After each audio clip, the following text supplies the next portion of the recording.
कैसे हो बेटा? बेटा लास्ट वाले लेक्चर में ना हमने मैग्नेटिक प्रॉपर्टी शुरू किया था, उसमें हमने बहुत सारे टर्म डिफाइन किए थे। थोड़ा सा बेटा उन टर्म को आप ध्यान से देखना, टफ नहीं है लेकिन कई बार वो पजल कर देते हैं और पेपर के पहले जरूर देख के जाना एक बार उसे। क्लियर है? अच्छा, अब आज बेटा हम ये देखेंगे कि मैग्नेटिक प्रॉपर्टी के हिसाब से हम मटेरियल को कितने तरीके से कैटेगराइज कर सकते हैं। क्लियर है? तो अगर हम इसको ऑब्जर्व करें बेटा, डिफरेंट डिफरेंट प्रॉपर्टी देखी गई मटेरियल की और उनके हिसाब से बेटा हमें 5 टाइप की डिफरेंट मटेरियल मिले, लेकिन हमें वो पांचों टाइप नहीं पढ़ने हैं, हमें अपने सिलेबस के अकॉर्डिंग बेटा 3 ही टाइप पढ़ने हैं। कौन कौन से पढ़ने बेटा उसको सुनो, हेडिंग लिख लो। Type of magnetic material, type of magnetic material बेटा पहला है डायामैग्नेटिक।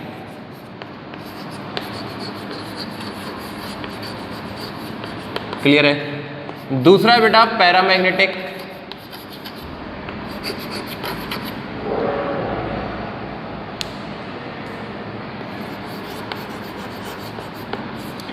तीसरा है बेटा फेरोमैग्नेटिक।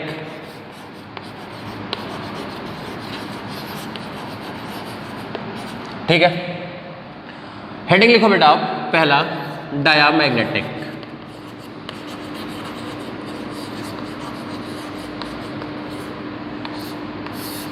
देखो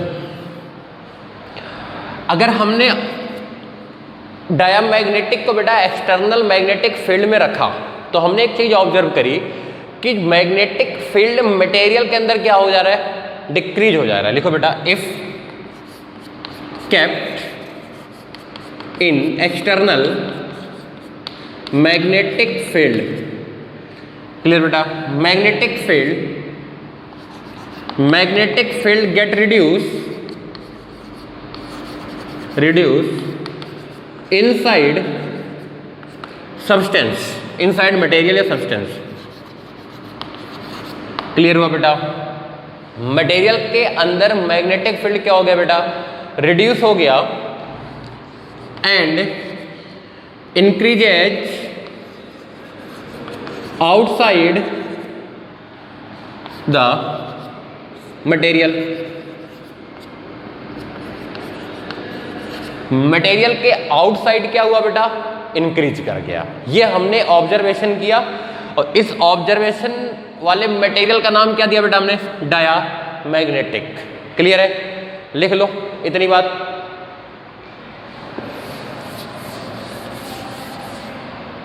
अब देखो बेटा इसको हमने कंक्लूड क्या किया, दूसरी बात सुनना ध्यान से। हमने एक एक्सटर्नल फील्ड लिया, बी एक्सटर्नल। क्लियर बेटा? मान लो पूरे बोर्ड में है, हमने एक मटेरियल लिया बेटा, अगर ये डायामैग्नेटिक है, ये क्या बेटा डायामैग्नेटिक है, तो यहां मैग्नेटिक फील्ड बढ़नी चाहिए एक्सटर्नल के कंपैरेटिवली और यहां मैग्नेटिक फील्ड घटनी चाहिए बेटा। अब देखो एक्सटर्नल का डायरेक्शन आपका इस साइड है, तो घटने के लिए इस साइड आपका इंड्यूस होना चाहिए कि नहीं, तभी तो घटेगा, तभी तो सब्ट्रैक्ट होगा। किसी और डायरेक्शन में आ गया बेटा तो ऐड हो जाएगा और ये बढ़ जाएगा। क्लियर है? अब देखो बेटा इस हिसाब से ये साउथ पोल हुआ और ये नॉर्थ पोल हुआ। क्लियर है बेटा कि नहीं है? आगे बात, अब जरा देखो ध्यान से, हुआ क्या होगा। Magnetic field lines close loop बनाती हैं, तो यहां जो है इस पॉइंट में बी आई जो है बेटा अपोजिट है किसके, अपोजिट टू बी एक्सटर्नल। तो जो आपका बी नेट आएगा वो लेस देन क्या होगा बेटा, क्या बी एक्सटर्नल से होगा कि नहीं होगा। यहां देखो बेटा, यहां पर B external and B I same direction में है बेटा कि नहीं है, यहां भी सेम डायरेक्शन। तो बी नेट क्या आएगा बेटा, क्या ये ग्रेटर देन आएगा बी एक्सटर्नल। क्लियर हुआ बेटा कि नहीं हुआ? आगे बात लिख लिया था सारा। इधर देखो, अब हम और क्या कंक्लूजन बना सकते हैं बेटा यहां से। अब अगर आपको एक छोटी सी बात याद हो, मटेरियल के अंदर वी नेट होता था बेटा म्यू आर याद आया कुछ? मटेरियल के अंदर बेटा बी नेट होता था म्यू आर बी एक्सटर्नल, याद आया कि याद आया? क्लियर है? अब इस हिसाब से बेटा अगर हम बात करें तो बी नेट मटेरियल के अंदर है कम, तो म्यू आर क्या हुआ बेटा? Less than 1। लेकिन बेटा ये होता पॉजिटिव है, तो ये कंक्लूजन हम ड्रॉ कर लेते हैं। मतलब डायामैग्नेटिक के लिए रिलेटिव परमेबिलिटी क्या बेटा? 1 से छोटा है लेकिन 0 से बड़ा है। क्लियर हुआ बेटा कि नहीं हुआ? और सुनो दूसरी बात सुनो बेटा, चलो इतना छापो फिर बताता हूं मैं।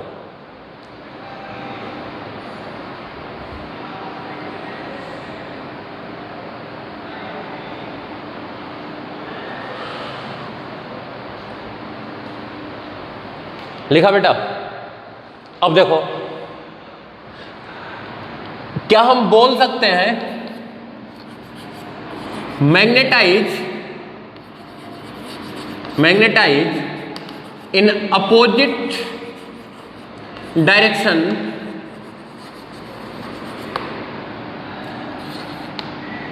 Direction of applied magnetic field. बेटा अप्लाइड का मतलब कौन सा है? एक्सटर्नल। क्लियर है कि नहीं है? आगे बात,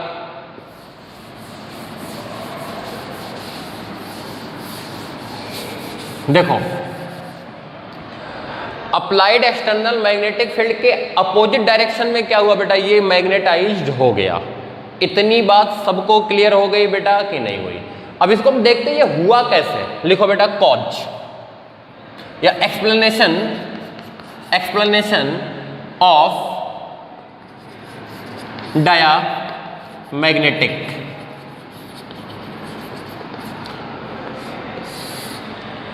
क्लियर बेटा? अब सुनो ध्यान से, ये कब होता है? अगर आपको याद हो बेटा ना, तो मैंने पिछले वाले लेक्चर में 2 बातें बताई थी आपको। कौन कौन सी 2 बातें थी? पहला ये था बेटा, अगर इंडिविजुअल एटम के पास डायपोल मोमेंट है और आपने क्या किया? मैग्नेटिक फील्ड अप्लाई कर दिया, तो बेटा वो क्या करते थे? डायपोल मोमेंट जो थे बेटा अपने को एक्सटर्नल मैग्नेटिक फील्ड के डायरेक्शन में अलाइन कर लेते थे। याद आया? और एक और क्या था बेटा? अगर नहीं है तो कुछ चेंजेज आते थे।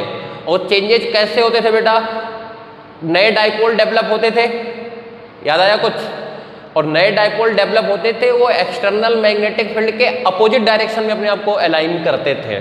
क्लियर हुआ कि नहीं हुआ? आगे बात, तो हम वही पढ़ने जा रहे हैं बेटा। देखो इसमें लिखो individual atom, explanation of diamagnetic में लिखो बेटा, individual atom have no dipole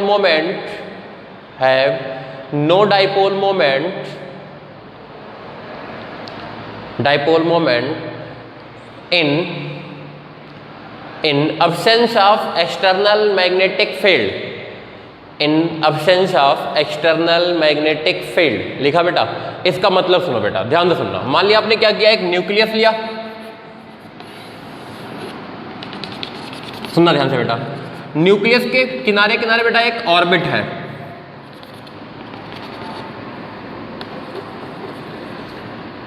बेटा एक इलेक्ट्रॉन है जो इस तरीके से घूम रहा है बी वेलोसिटी के साथ। अब सुनना बेटा, बी वेलोसिटी बेटा इलेक्ट्रॉन का ऐसे है, तो ये डायरेक्शन होगा इसके करंट का। अब जरा देखो ध्यान से बेटा, अगर हम आई के डायरेक्शन में जाएं तो इनवर्ड आया कि नहीं आया? तो यहां ये डायरेक्शन किसका होगा बेटा? डायपोल मोमेंट का होगा कि नहीं होगा? आगे बात क्या होगा बेटा? डायपोल मोमेंट का डायरेक्शन ही होगा। अब सुनो ध्यान से, जैसे वो डब्बा बनाया होगा ना आपने, याद है वो? तो बेटा पहले ये एक सेंस में आते हैं, फिर दोबारा भरना शुरू होता है, तो इस तरीके से बेटा। इसका मतलब अगर पेयर्ड इलेक्ट्रॉन है तो क्या है बेटा? पेयर्ड इलेक्ट्रॉन है किसी सबसेल में, सबसेल में बेटा पेयर्ड इलेक्ट्रॉन है, तो क्या होगा? एक घूमेगा क्लॉकवाइज, तो दूसरा कैसे घूमेगा बेटा? Anti clockwise. क्लियर है?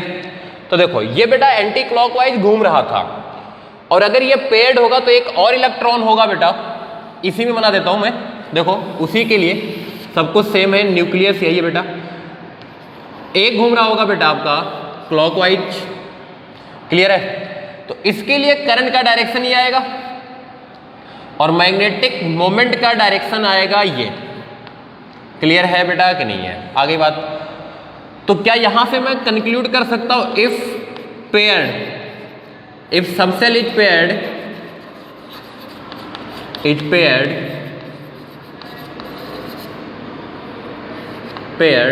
then net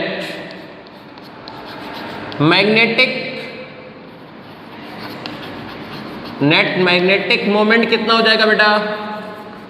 0 हो जाएगा बेटा कि नहीं हो जाएगा एक सब सेल का। अब जैसे देखो, सुनना ध्यान से, हमने क्या किया,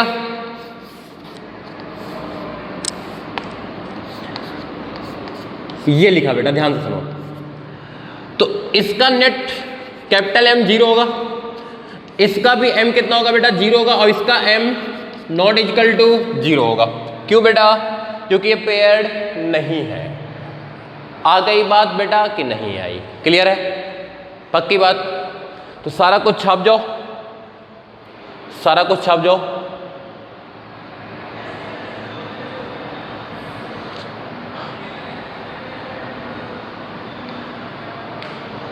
छापने के बाद बेटा लिखो, in case of diamagnetic, in case of diamagnetic all the electrons are paired, all the electrons are paired, clear beta? Paired, so net dipole moment is 0, so net dipole moment is 0 in the presence of, in the absence of external magnetic field. Net dipole moment is 0 in the absence of external magnetic field। लिखा बेटा इतना? चलो अब हम ये देखते हैं बेटा इसमें कि भैया अगर हमने एक्सटर्नल मैग्नेटिक फील्ड अप्लाई किया तो क्या कहानी हुआ होगा, कैसे बेटा नेट मैग्नेटिक फील्ड डिक्रीज हुआ होगा। क्लियर है बेटा कि नहीं है? इसको समझने के लिए आपको छोटी छोटी बातें और समझनी पड़ेंगी बेटा। एक मिनट रुक जाओ। हाँ देखो इधर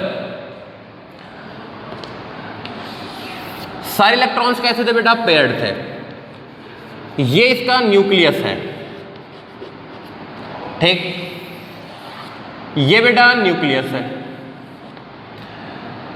मान लेते बेटा ये R है, यहां पर एक इलेक्ट्रॉन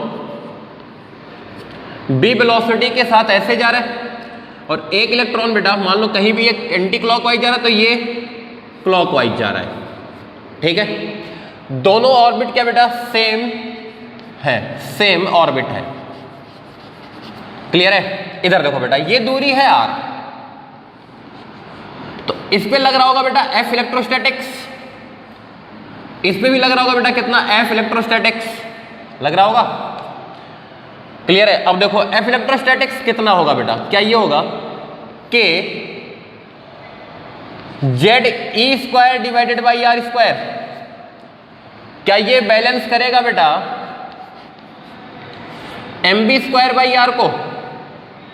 क्लियर है कि नहीं है?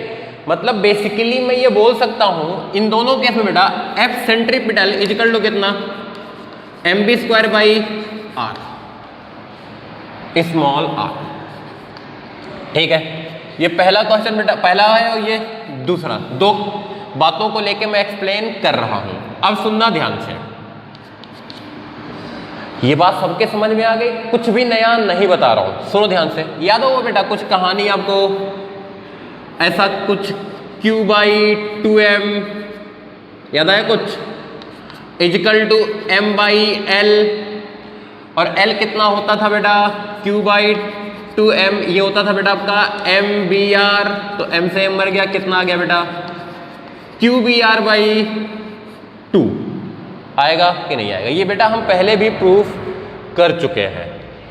आगे बात ये देखो बेटा,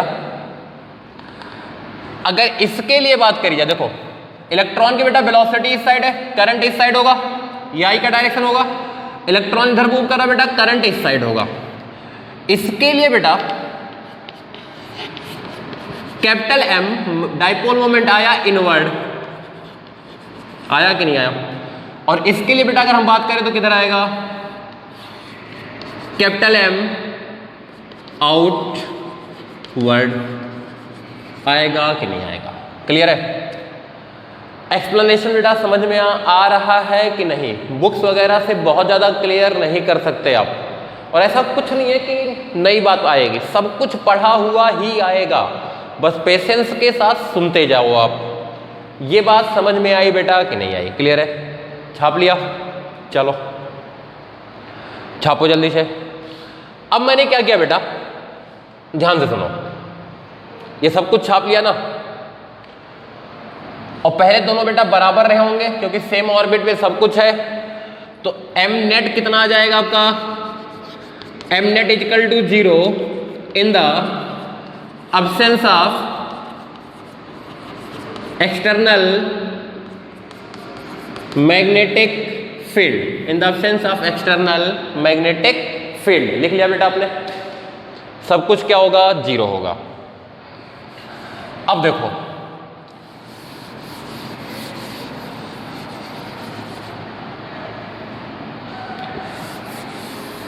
अब मैं क्या करता हूं बेटा, एक external magnetic field B not apply किया बेटा, ये है external magnetic field, inward apply किया। अब ध्यान से सुनो बेटा, ये चार्ज जो था बेटा ये बी वेलोसिटी के साथ मूव कर रहा है, तो इस पे फोर्स किधर लगेगा बेटा? एफ मैग्नेटिक और आ जाएगा, एफ मैग्नेटिक होता बेटा क्यू वी क्रॉस बी, याद आया कुछ? देखो ध्यान से बेटा, बी क्रॉस बी इधर आता, लेकिन ये कैसा बेटा? नेगेटिव चार्ज है इलेक्ट्रॉन के नहीं बेटा, तो इस पे एफ मैग्नेटिक इधर लग जाएगा।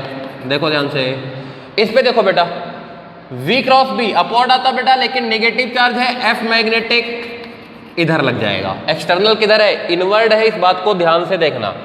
अब सुनो बेटा, रेडियस चेंज नहीं होगा।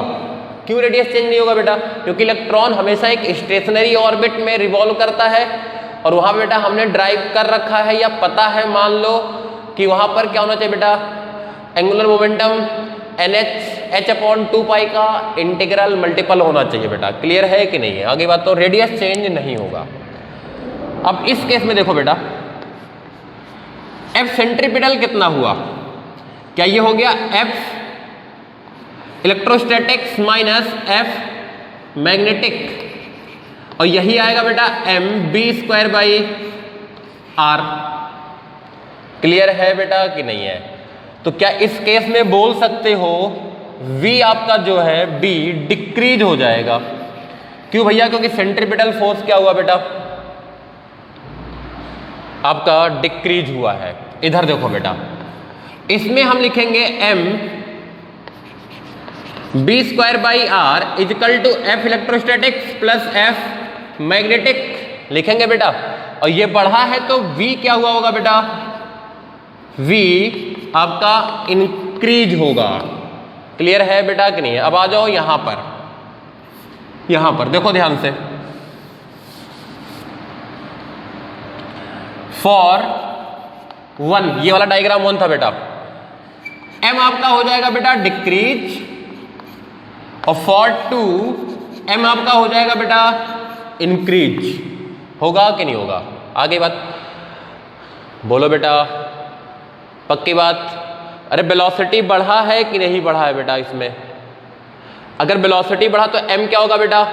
इंक्रीज होगा, और इसमें बेटा वेलोसिटी क्या हुआ है? घटा है, तो m क्या होगा बेटा? डिक्रीज होगा। एक मिनट बेटा डायरेक्शन चेक कर लेते हैं फिर से, ये वाला डायरेक्शन देखो, करंट ऐसे बेटा, इसमें ये आउटवर्ड आएगा m का डायरेक्शन।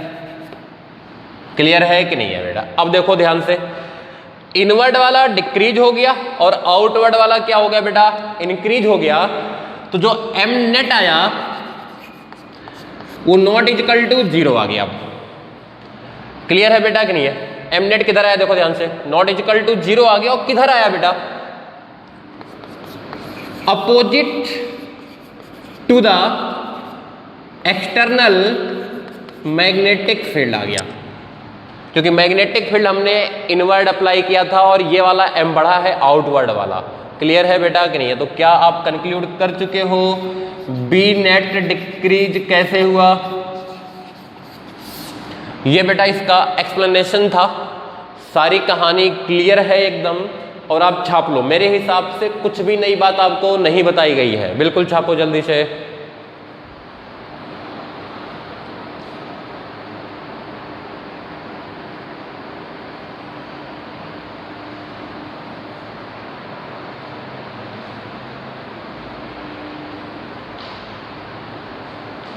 क्लियर हुआ बेटा?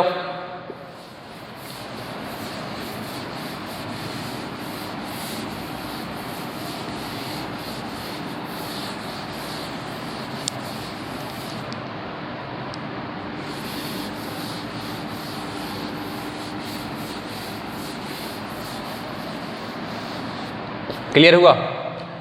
अब देखो इधर डायामैग्नेटिक में ही चल रहा हूं, बिल्कुल बेसिक बातों को ध्यान में रखोगे तो समझ में आ जाएगा बेटा। अब अगर आपको याद हो बेटा, हमने पढ़ा था I equal to chi H, याद आया बेटा कि नहीं आया? क्लियर है? अब इसमें बेटा हमने ये देखा, ये अप्लाइड था और ये उसने मटेरियल ने गेन किया था, याद आया कुछ? तो बेटा क्या आप यहां से बोल सकते हो जाई निगेटिव आया? क्लियर है? जाई निगेटिव होता बेटा कांस्टेंट होता है for a particular material. Clear है बेटा? कांस्टेंट होता है और निगेटिव होता है।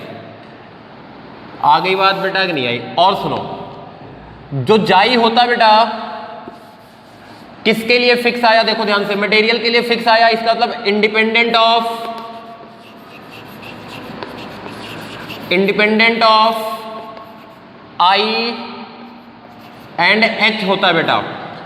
क्लियर है कि नहीं है? आई और एच पे डिपेंड नहीं करता। तो अगर इसका ग्राफ बनाया जाए बेटा, इस पे हमने लिखा जाई, इस पे हमने लिखा आई और एच। क्लियर है? तो जाई क्या रहेगा बेटा? निगेटिव रहेगा और कांस्टेंट रहेगा कुछ इस तरीके से। ये होगी जाई की वैल्यू। क्लियर है बेटा कि नहीं है? आगे बात इधर देखो बेटा, अब अगर हम ग्राफ बनाए बेटा आई वर्सेस एच में,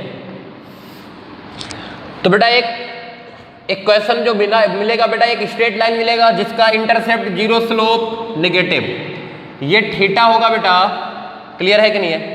आगे बात, और tan थीटा जो होगा बेटा आपका, ये होगा मॉड ऑफ जाई के बराबर। क्लियर है बेटा कि नहीं है? आगे बात, हाँ अगर ये वाली लाइन आप ले लो ना इस तरीके से, तो tan अल्फा जाई के बराबर आएगा बेटा, विथ प्रॉपर साइन आ जाएगा। क्लियर है कि नहीं है? आगे बात, छाप जो सारी कहानी। और यहां पे एक बात और लिख लो बेटा, जाई इंडिपेंडेंट, डिपेंड नहीं करता बेटा, independent of temperature, independent of temperature होता है। ये मैं तुम्हें समझा दूंगा कैसे होता है, अभी जब और प्रॉपर्टी पढ़ेंगे हम पैरा की और फेरो की, तब जाके ज्यादा क्लियर होगा। लिख लिया बेटा? आगे बढ़ जाए, लिख लो चलो जल्दी लिखो।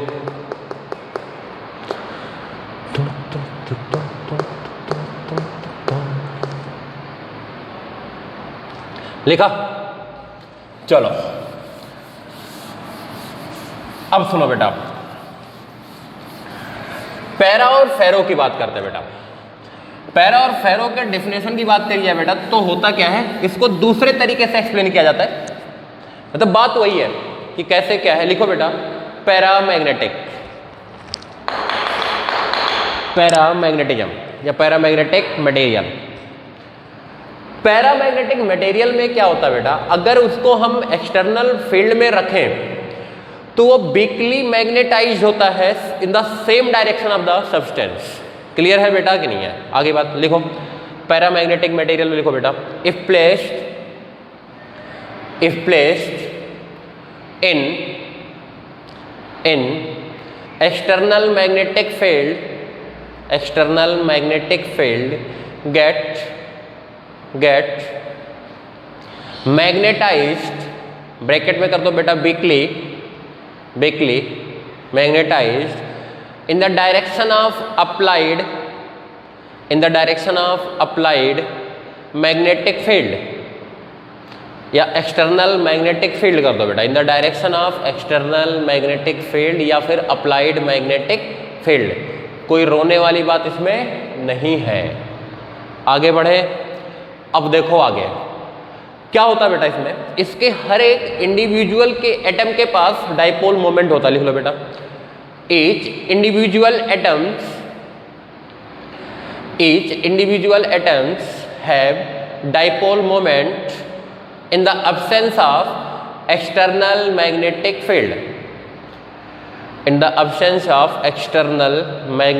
field, क्लियर बेटा? हमने एक मटेरियल लिया बेटा, ऐसे बहुत सारे एटम मान लेते हैं, रेंज मान लेते हैं, कुछ भी मान लो ऐसे, ठीक है, इन the absence of external magnetic field. लिखो बेटा, लेकिन होता क्या है, इस मटेरियल का कुछ तो टेम्परेचर होगा, और बेटा टेम्परेचर होगा तो उस एटम्स के पास क्या होगी, एनर्जी होगी। क्लियर है कि नहीं है? तो उस थर्मल एनर्जी की वजह से बेटा ये रैंडमली क्या होते हैं, अरेंज होते हैं। लिखो बेटा, due to the thermal energy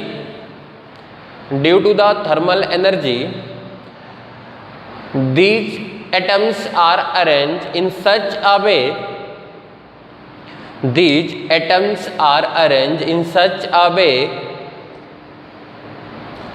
net dipole moment become zero, बेटा ऐसे कुछ मान लिया, ये ऐसे है तो कहीं ना कहीं इसका काउंटर होगा। आगे बात नहीं आई, इसका काउंटर बेटा यहाँ बना लो। इस तरीके से कुछ ना कुछ चल रहा है, रेंडमली अरेंज्ड है ये। आगे बात बेटा कि नहीं आई? क्लियर है? रेंडमली अरेंज्ड है सच एज कि नेट क्या हो रहा है बेटा, जीरो हो जा रहा है, लेकिन हर एक इंडिविजुअल एटम का था। क्लियर हुआ कि नहीं हुआ? आगे बात, अब आगे सुनो बेटा, अब हम क्या करते हैं।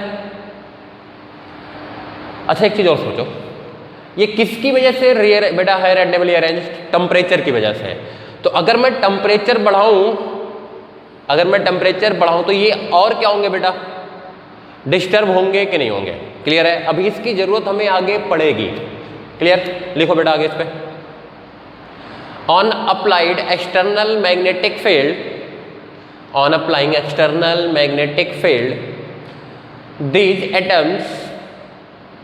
these atoms arrange such as their dipole moment align in the direction of applied external field। बेटा ये था in the absence of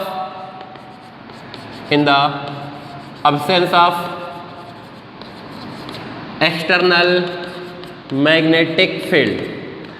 अब बेटा हमने अप्लाई किया, लिखो in the presence of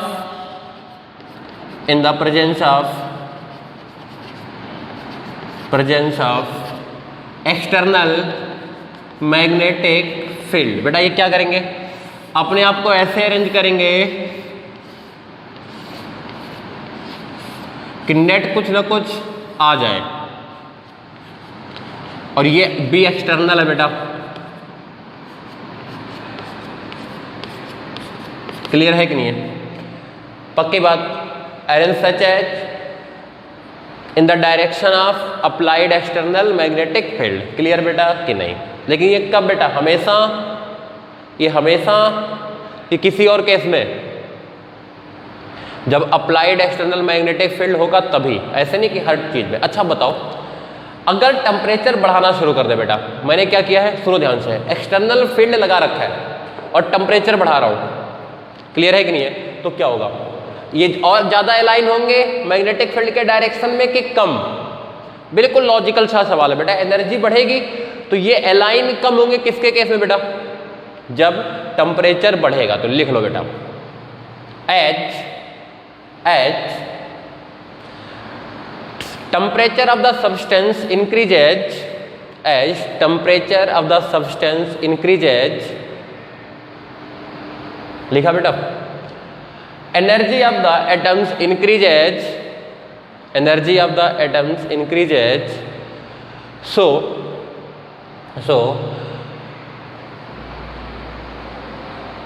magnetic dipole moment, of the substance decreases due to the thermal agitation, clear हुआ बेटा कि नहीं हुआ? तो यहां से एक बात सुनो, जो आपका आई था ना बेटा, आई हमने क्या लिखा था? ये प्रोपोर्शनल टू किसके था बेटा? एच के।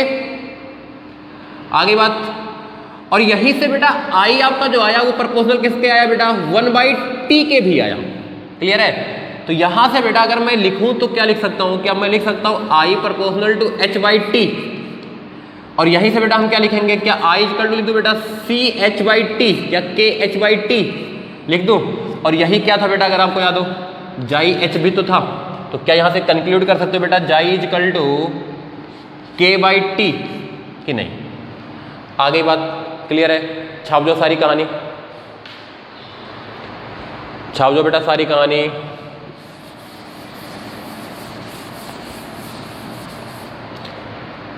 क्लियर हुआ बेटा कि नहीं हुआ?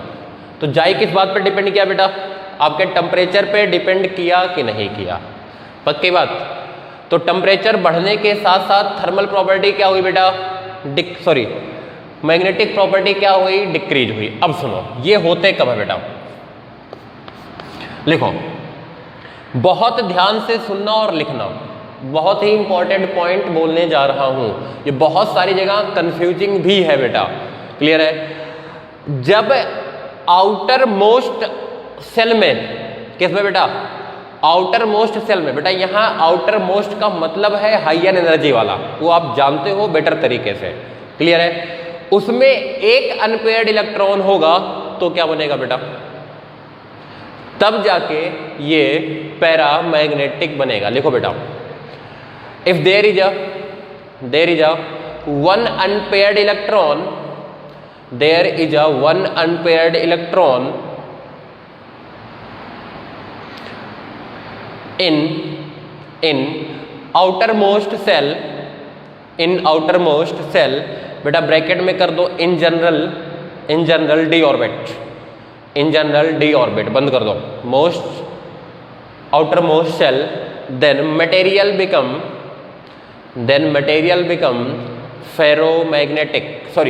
Paramagnetic, then material become paramagnetic. इधर देखो बेटा, कॉपर, ठीक है, इसमें 4s1 आता है और 3d10 आता है बेटा। बेटा ये पैरामैग्नेटिक नहीं है, क्योंकि आउटर मोस्ट सेल ये है बेटा कि नहीं है? ये पूरे के पूरे क्या है बेटा? पेयर्ड है। क्लियर है कि नहीं है?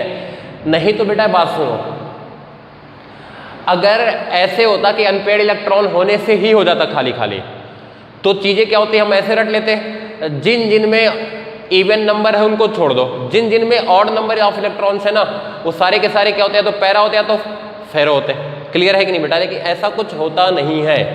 क्लियर हुआ? लिख लो और 2 मिनट सोचो क्या बोला गया है। क्लियर बेटा?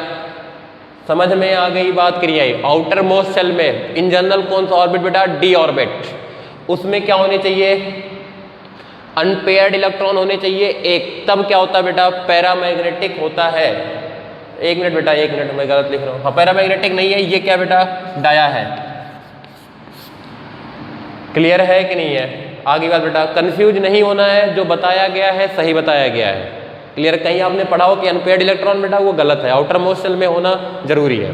क्लियर है? अब उसके कॉज पे मैं नहीं जा रहा अभी, इतना आप मान जाओ, ऐसा कुछ होता है। आगे बढ़े बेटा। क्लियर है? अब देखो ध्यान से, ये छाप लिया था ना।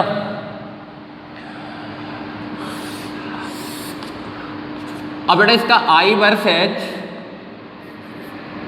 H, I versus H curve में ड्रॉ करूं तो बेटा ये कर्व बनता है at a fix temperature. Temperature change नहीं किया गया बेटा, तो ये कर्व बनेगा।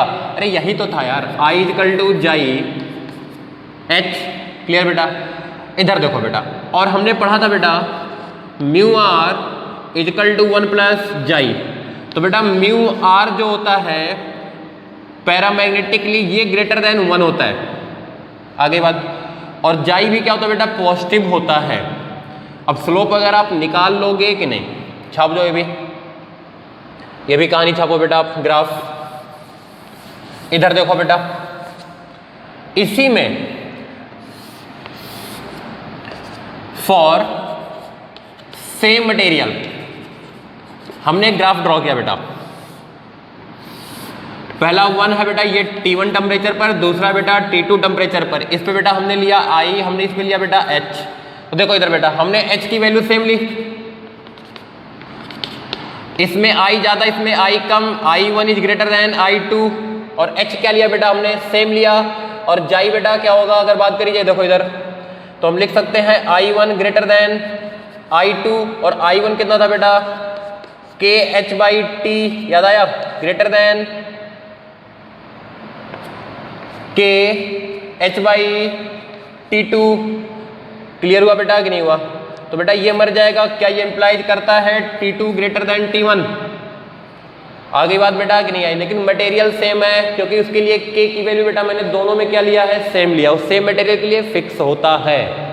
क्लियर बात समझ में आ गई बेटा कि नहीं आई? क्लियर है? आगे बात छाप लो। छाप लिया? एक ग्राफ और देखते हैं। अगर बेटा मैं जाई वर्सेज टेम्परेचर का ग्राफ बना दूं तो क्या ऐसा बनेगा बेटा कि नहीं बनेगा? क्यों? हमने क्या लिखा था बेटा? इधर देखो हम लिखा था जाई इक्वल टू कितना बेटा? K/T। क्लियर है बेटा? ये जो एक्सप्लेनेशन दिया था बेटा एक साइंटिस्ट है क्यूरी। क्लियर है कि नहीं है? तो लिखो बेटा नोन एज क्यूरी लॉ। सब कुछ छाप के क्या लिखोगे आप? Known as Curie law. ये क्यूरी लॉ है बेटा आपका। क्लियर है? आगे बढ़े, अगला लिखो बेटा फेरोमैग्नेटिक। फेरोमैग्नेटिक, अच्छा ये टेम्परेचर डिपेंडेंट है। क्लियर है बेटा कि नहीं है? लिखो फेरोमैग्नेटिक। इसमें लिखो बेटा if substance is placed in external magnetic field, if substance is placed in external magnetic field, then strongly magnetized in the direction of applied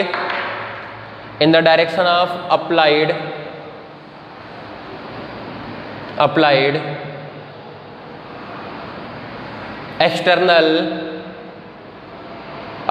external magnetic field. Clear बेटा? अच्छा इसमें क्या होता है बेटा? लिखो in this type outermost cell have more than one unpaired electron। बेटा वही कहानी जी वाले आपके डी ऑर्बिट की बात फिर से मैं कर रहा हूं जनरल। क्लियर है? outermost cell have more than one unpaired electron। Clear बेटा? अब सुनो इसमें क्या होगा बेटा? अगर एक एटम के पास एक से ज्यादा अनपेयर्ड इलेक्ट्रॉन है तो वो जो घूम रहा था ना, याद करो बेटा, तो एक ही सेंस में घूमेगा, चाहे क्लॉकवाइज चाहे एंटी क्लॉकवाइज। ऐसा तो होगा नहीं कि एक में क्लॉकवाइज दूसरे में एंटी क्लॉकवाइज। सभी में क्लॉकवाइज होगा या तो फिर सभी में एंटी क्लॉकवाइज होगा। ये बात समझ में आ गई? तो बेटा जो आपका डाइपोल मोमेंट आया था एक ही एटम में एक इलेक्ट्रॉन की वजह से आएगा कि ज्यादा बेटा? तो यहां पर ना बहुत सारे क्या होते हैं बेटा? एक इकट्ठा मिलते हैं, बहुत सारे डाइपोल मोमेंट मिलते हैं एक एटम में ही। क्लियर है कि नहीं है? तो उसको हम बोलते हैं डोमेन। क्या बोलते हैं? डोमेन। बेटा लिख लो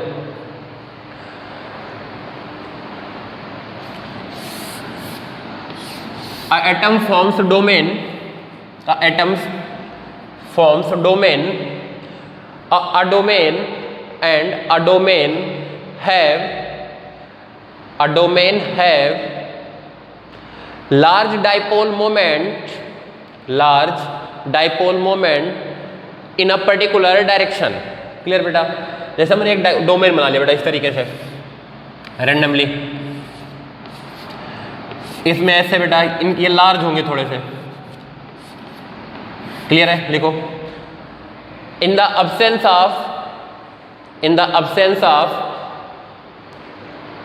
external magnetic fields, these domains are arranged such as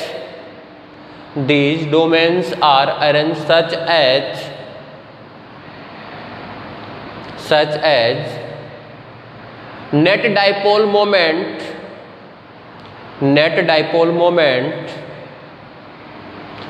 become zero. Clear है बेटा? आ गई बात? Net dipole moment become zero. Clear हुआ बेटा कि नहीं हुआ? अब लिखो बेटा, on applying external magnetic field,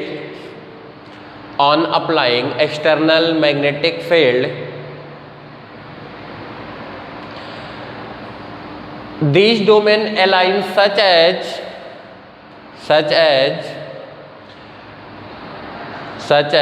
net dipole moment become parallel to the applied external field.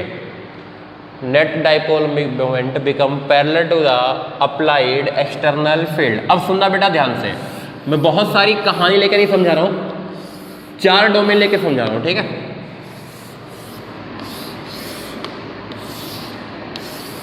देखो बेटा, मान लिया 4 ही डोमेन थे, तो एक में कहानी कैसे बनता है उसको सुनो।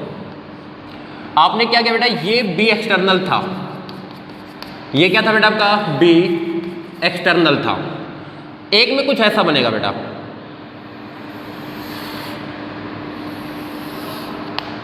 आगे बात ऐसे समझो, ऐसा बनेगा। आगे बात देखो, ये डोमेन बेटा ऐसे है तो इसमें ऐसे हो गया, इसमें ऐसे होगा बेटा, इसमें ऐसे होगा। देखो नेट किधर आएगा, इस साइड में आया बेटा कि नहीं आया, और बी एक्सटर्नल बेटा एक ही हो जाता है। 2 तरीके से बेटा ये मैग्नेटाइज्ड होता है। ये कब होगा, देखो इसमें क्या हुआ, साइज ऑफ डोमेन चेंज हुआ बेटा। क्लियर है? दूसरी चीज बेटा, हर डोमेन जो है आपका एक्सटर्नल मैग्नेटिक फील्ड के डायरेक्शन में अप्लाई नहीं हुआ। क्लियर है बेटा कि नहीं? हर एक्सटर्नल मैग्नेटिक फील्ड के डायरेक्शन में अलाइन नहीं हुआ। क्लियर है बेटा? बना लो दोनों। इसमें लिखो बेटा, साइज ऑफ डोमेन चेंज, लिखो each domain does not align in the direction of applied external field. Clear बेटा? देखो ये कब होता है, जब अप्लाइड एक्सटर्नल फील्ड वीक होता है। लिखो occurs when applied external field is weak. Applied external field is weak. ये लिखो बेटा इसमें, size of domain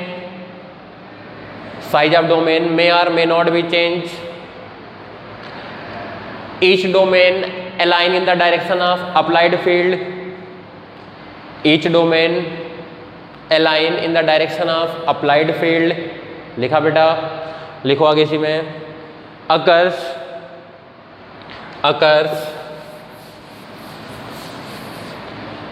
when applied external field is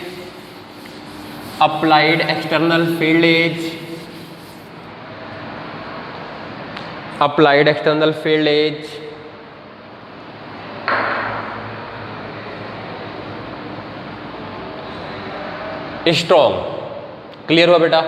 अब सुनो ध्यान से, इसमें बेटा अगर हम आई, ये एच लिया बेटा, इसमें हमने आई लिया, तो इसमें अगर हम ग्राफ बनाए ना बेटा तो कुछ इस तरीके से बनता, कुछ दूर जाता है लीनियर बेटा, फिर ये ऑलमोस्ट कुछ ऐसा हो जाता है।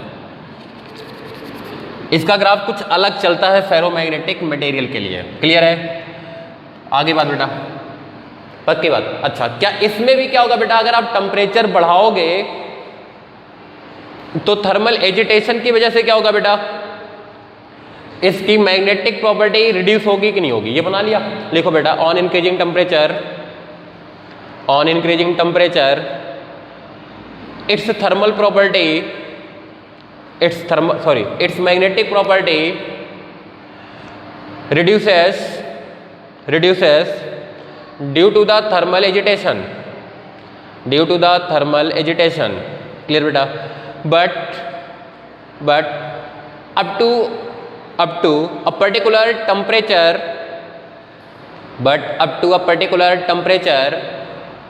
change in properties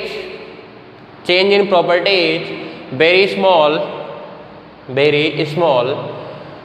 so we can ignore, clear बेटा। लिखा, आगे लिखो, after a particular temperature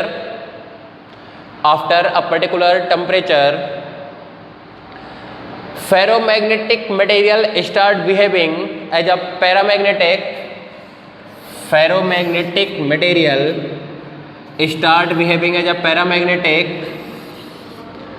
this particular temperature is known as Curie point और Curie temperature। देखो बेटा, जैसे इसमें यहाँ से लेके यहाँ तक टेम्परेचर बढ़ाया तो जाई में कोई फर्क नहीं पड़ा, जितना था उतना। यहाँ बेटा जाई डिक्रीज हो गया, तो यहाँ आता बेटा जाई proportional to 1/T - T0। Clear है बेटा कि नहीं है? लिख लो, this formula is applicable when T is greater than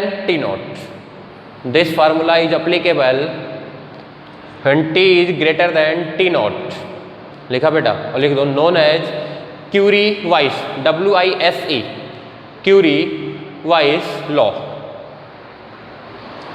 लिखा बेटा, Curie-Weiss law लिखा बेटा। अब लिखो कंपैरिजन ऑफ प्रॉपर्टी, 3 कॉलम बना लो बेटा। लिखो डाया, पैरा, फेरो। लिखो बेटा, placed in external field get magnetized opposite to the applied external field,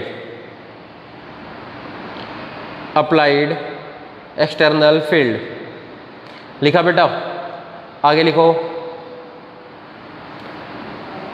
para में लिखो placed in external field get weakly magnetized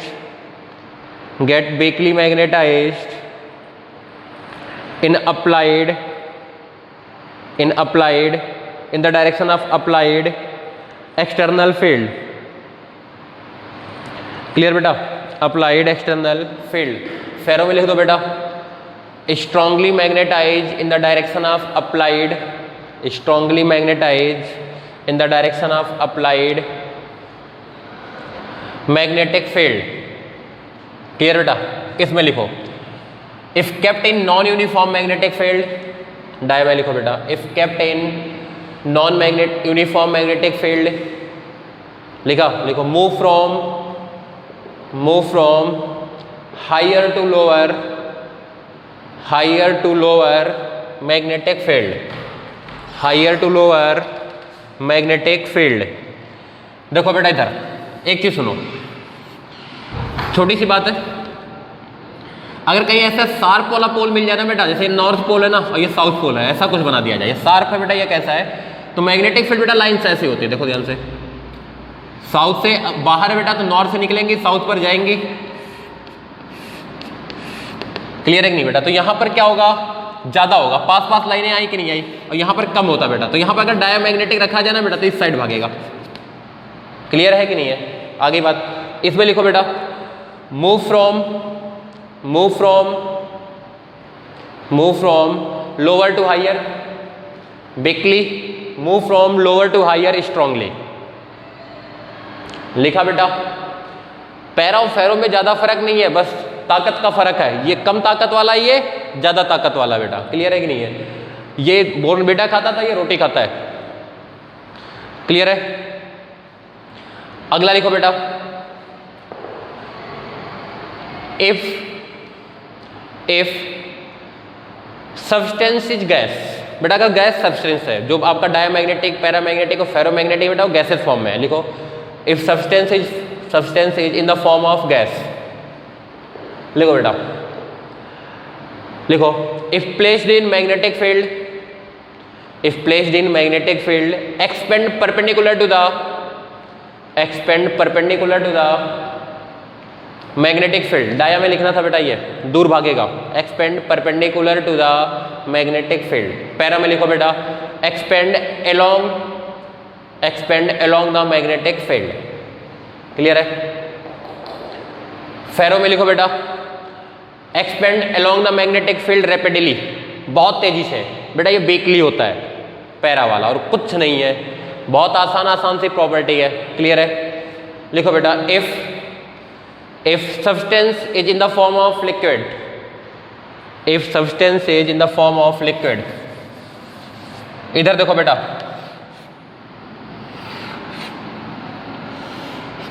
हमने एक ट्यूब लिया, यहां बेटा हमने मैग्नेट लगा दिया नॉर्थ पोल और साउथ पोल, बेटा इस केस में डाया में रिपल कर देगा, मतलब जिस साइड पे जिस आर्म पे बेटा हमने मैग्नेट लगाया वहां डाउन चला जाएगा, इस पे ऊपर चला जाएगा। इसमें क्या होगा बेटा, साउथ नॉर्थ, बेटा इसमें ऊपर चढ़ेगा,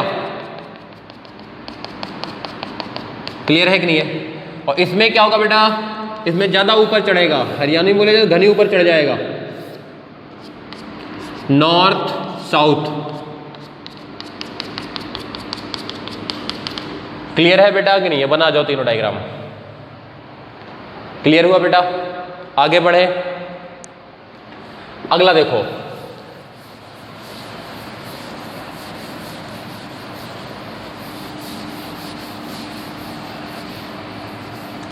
देखो बेटा अगर हमने एक कंटेनर लिया बेटा, डाया में देखना, और हमने एक मैग्नेट लगाया बेटा, यहाँ पे नॉर्थ पोल है, यहाँ पर साउथ पोल, बेटा ये कंटेनर है non magnetic material, non magnetic material, और इसमें बेटा अगर हमने डाया मैग्नेटिक रखा ना बेटा, तो ये बीच में इकट्ठा हो जाएगा ऐसे, क्यों बेटा? क्योंकि रिपल कर रहा होता, ऐसा हो जाएगा, ठीक है? नॉर्थ और साउथ, बेटा ये लिखना पैरा में, ये कंटेनर बेटा मटेरियल जो है यहाँ पर इकट्ठा हो जाएगा, बीच में थोड़ा सा कम हो जाएगा, इस तरीके से। और बेटा फेरो में भी यही कहानी चलेगी, नॉर्थ साउथ, ये रखा बेटा हमने, बेटा ये किनारे ज़्यादा पीक हो जाएगा, बीच में ऑलमोस्ट क्या हो जाएगा, खाली हो जाएगा, इस तरीके से चलेगा, क्लियर है बेटा कि नहीं है? आगे बात, ये अरेंजमेंट समझ में आया? कुछ ज़्यादा टफ बातें तो मैं कर ही नहीं रहा बेटा। आगे देखो, अब फिर से वही कहानी है, डाया में देखो बेटा, मैंने कंटेनर लिया, लेकिन बेटा इस बार बिल्कुल मिड पॉइंट के पास रखा, बिल्कुल पास में, नॉर्थ और south, nearly mid to the container, लिख लेना बेटा, nearly mid to the container बेटा। तो इसमें पीक ऐसे बन जाएगा, बीच में नहीं आएगा, क्योंकि बीच से रिपल करके किनारे किनारे पहुंचा देगा बेटा, क्लियर है? इसमें बेटा अगर रखा हमने पास पास, तो नॉर्थ और साउथ, तो बेटा बीच में क्या होगा, उठेगा, ऐसा कुछ बढ़ जाएगा। और इसमें बेटा बिल्कुल पास पास में रखा, तो नॉर्थ और साउथ, बेटा बीच में बिल्कुल पीक सा बन जाएगा, ये बड़ा सा पीक, क्लियर है बेटा कि नहीं है? आगे बात बेटा, तो आज हम इतना ही करेंगे, आज वाला लेक्चर बेटा बिल्कुल तैयार रख लेना।